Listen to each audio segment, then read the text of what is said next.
जय रघुकुल तिलक, तुम्हारी जय हो।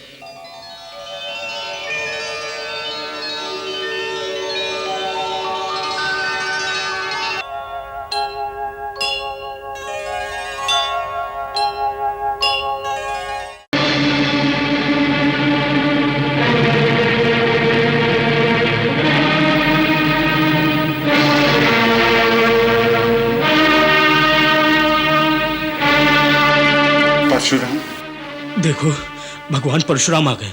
बहुत क्रोध में लगते हैं। क्या वो फिर क्षत्रियों का वध करेंगे? नहीं नहीं, उन्होंने इंद्र को वचन दिया है कि वो अब कभी भी क्षत्रियों पर शस्त्र नहीं उठाएंगे। चलो उनको नमस्कार करें, नहीं तो वो नाराज हो जाएंगे। चल। मैं उग्रसेन का बेटा चित्रसेन भगवान परशुराम को प्रणाम करता हूँ। मैं राजा बुद्धसेन आपको प्रणाम करता हूँ। मैं राजा देवदत्त का पुत्र सोमदत्त आपके चरणों में प्रणाम करता हूँ।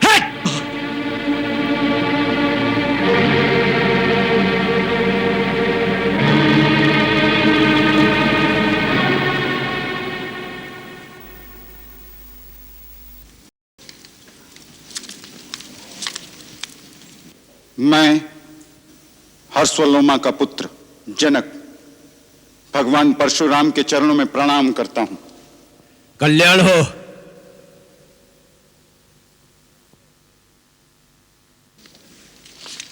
ये है मेरी पुत्री सीता, आपका आशीर्वाद चाहती है। सौभाग्यवती भव।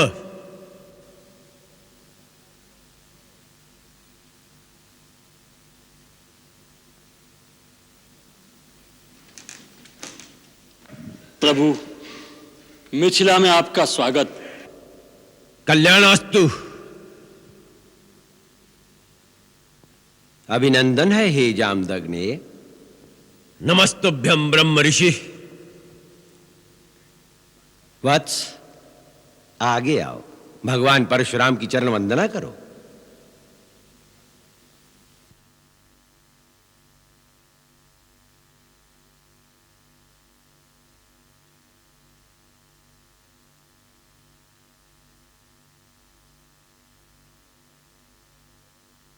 अपना परिचय नहीं दिया तुम दोनों ने। आप तो स्वयं भगवान कहलाते हैं और भगवान को अपने हर भक्त की पहचान होती है। यही सोचकर कि आप अपने इस दास को तो जानते ही होंगे, परिचय देना आवश्यक नहीं समझा।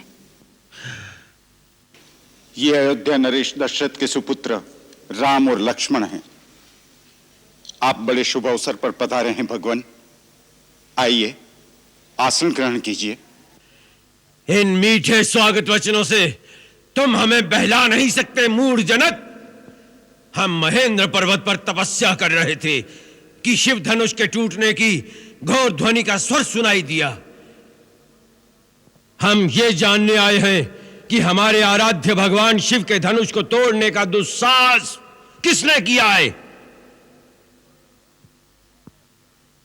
बोलता क्यों नहीं मूर्ख?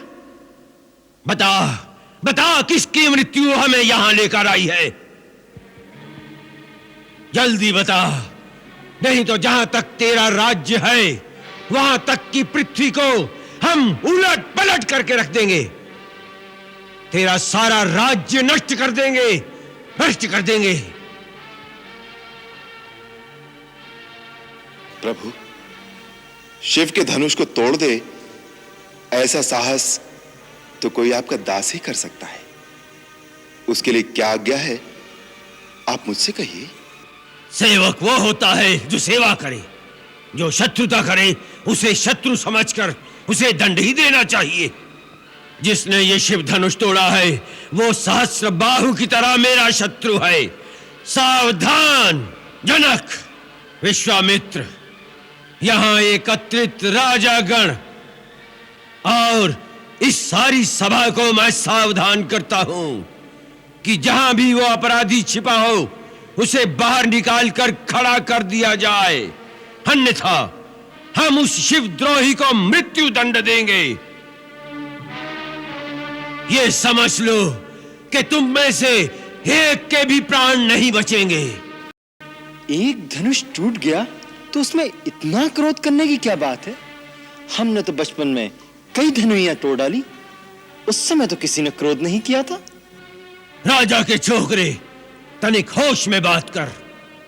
विश्व भर में सम्मानित महाशिव धनुष को बच्चों की धनुरियों के बराबर समझता है। ये वो धनुष है जिससे शंकर ने त्रिपुरारी का वध किया था। ब्राह्मण देवता, आपको धनुष और धनुष में फर्क दिखता होगा। हम तो क्षत्रिय हैं। धनुष बाण से खेलना हमारा नित्य कर्म है। हमारे लिए तो सब धनुष एक समान है। ढिठाई की भी हद होती है। लगता है तुझे अपने जीवन से मोह नहीं रहा। मुझे मोह है कि नहीं, परंतु आपको इस पुराने जीर्ण धनुष से बहुत मोह दिखाई देता है, जिसके टूट जाने पर आप बच्चों की तरह बिलबिला रहे हैं। रघुवर ने इसे हाथ लगाया और ये टूट गया, इसमें उनका कोई दोष नहीं है। अब क्रोध त्याग दीजिए मुनिवर, बहुत धमका लिया आपने। लगता है कि तू अपनी माता को निपूती बनाना चाहता है। मैंने तो तुझे बालक समझकर अब तक जीवित छोड़ रखा था, और मैं आपको एक ब्राह्मण समझकर आपके ऊपर हाथ नहीं उठाना चाहता। हमारे कुल में ब्राह्मणों का वध नहीं किया जाता, उनकी रक्षा की जाती है। शठ अशिष्ट निरंकुश बालक, कदाचित तूने मुझे केवल एक वेद पाठी ब्राह्मण समझ रखा है।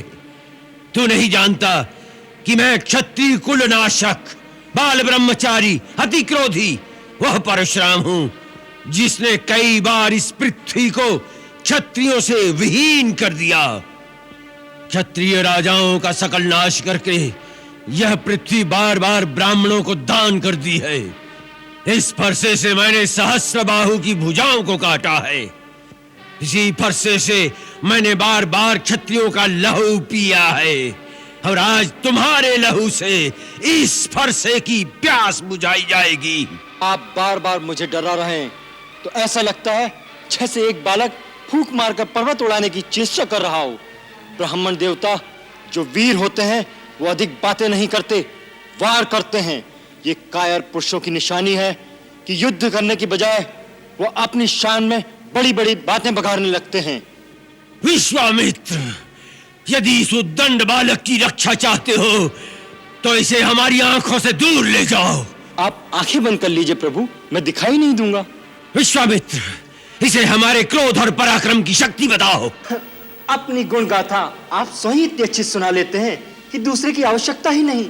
अभी तक अपनी महान गाथा गाते गाते दिल नहीं भरा हो तो सुना लीजिए कि किस तरह आपने एक कर्तव्यवीर कुमार के दोष पर क्रोध में आकर लाखों निर्दोष क्षत्रियों को संहार कर दिया। पिता का ऋण कैसे चुकाया, माता का गला इस फरसे से कैसे काट दिया। सुनाइए सुनाइए अपने महान कार्यों की पूर्ण कथा।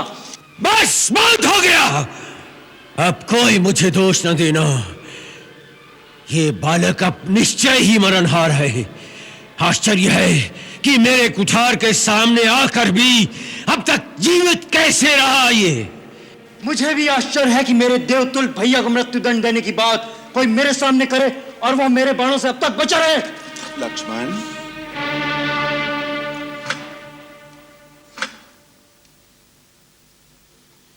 महामुनि, बच्चों के दोष पर बड़े क्रोध नहीं करते। शांत हो जाइए भगवान। तुम चुप रहो कौशिक नंदन। आपको क्रोध शोभा नहीं देता भगवान। यदि बालक कोई चपलता दिखाता है तो गुरु माता पिता उसका आनंद लेते हैं, रोष नहीं करते।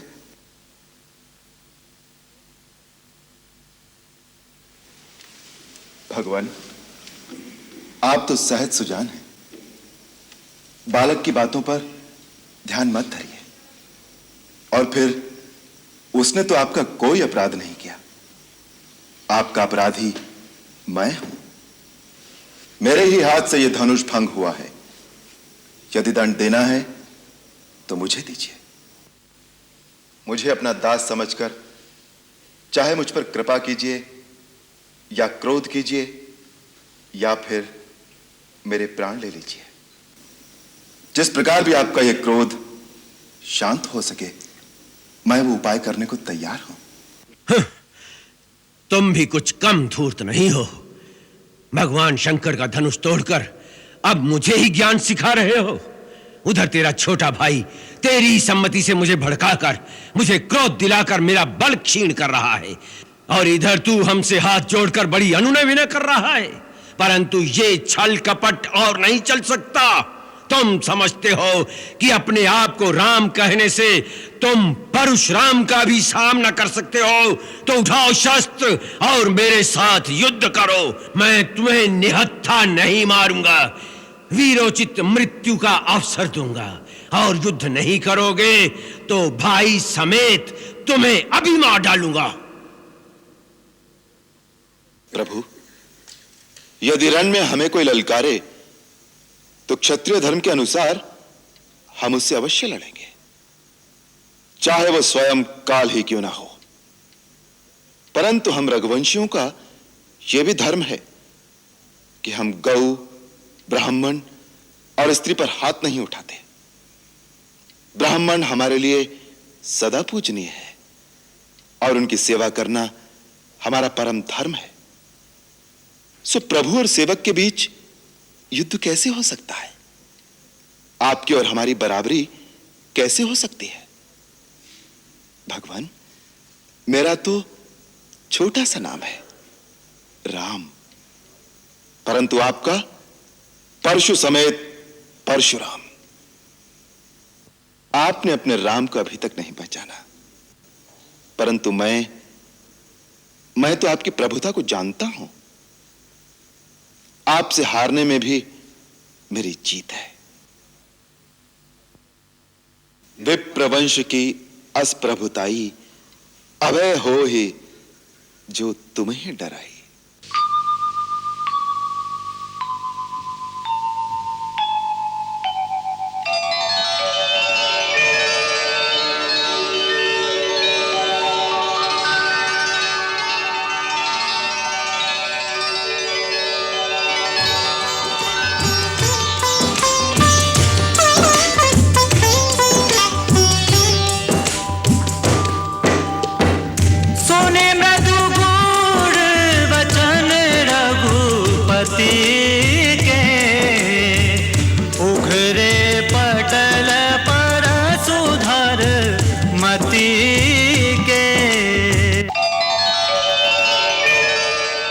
राम, ये धनुष है।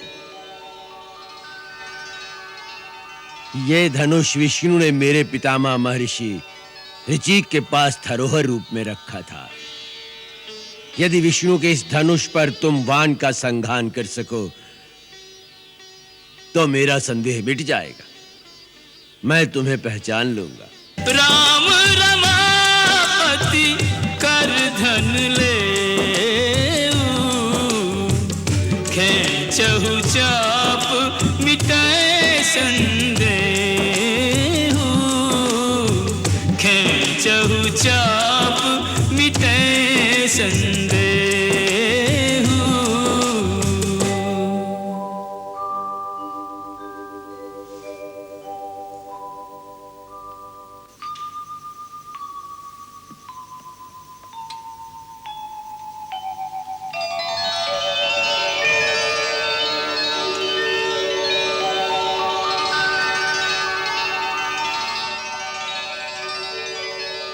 रघुनंदन, आप जानते हैं कि यह दिव्य वैष्णव बाण कभी खाली नहीं जाता।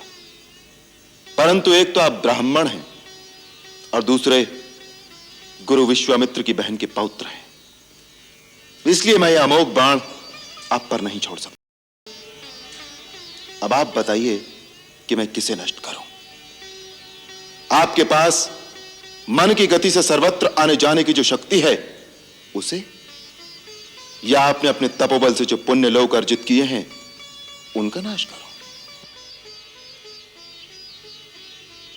हे रघुनंदन, मेरी आवागमन की शक्ति का नाश न कीजिए, क्योंकि मैंने जब अपने गुरु कश्यप जी को ये सारी पृथ्वी दान की थी तो उन्होंने मुझे कहा था कि अब तुम मेरे राज्य में नहीं रह सकते। तब से मैं कभी भी पृथ्वी पर रात्रि में विश्राम नहीं करता। मुझे रात को महेंद्र पर्वत पर जाने के लिए उस शक्ति की परम आवश्यकता है। परंतु आप इस अमोघ बाण से हमारे पुण्य लोकों का नाश कर दीजिए, जिसके साथ नाश हो जाएगी हमारी कीर्ति, हमारा अहंकार और अहंकार जनित हमारा क्रोध। राम, इसे पूर्व दिशा में छोड़ दो।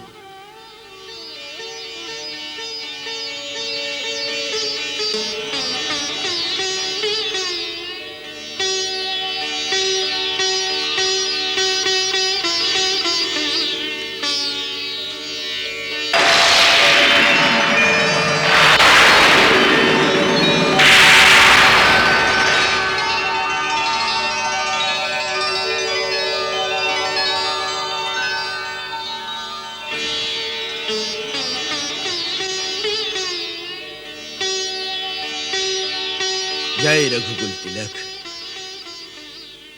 तुम्हारी जय हो।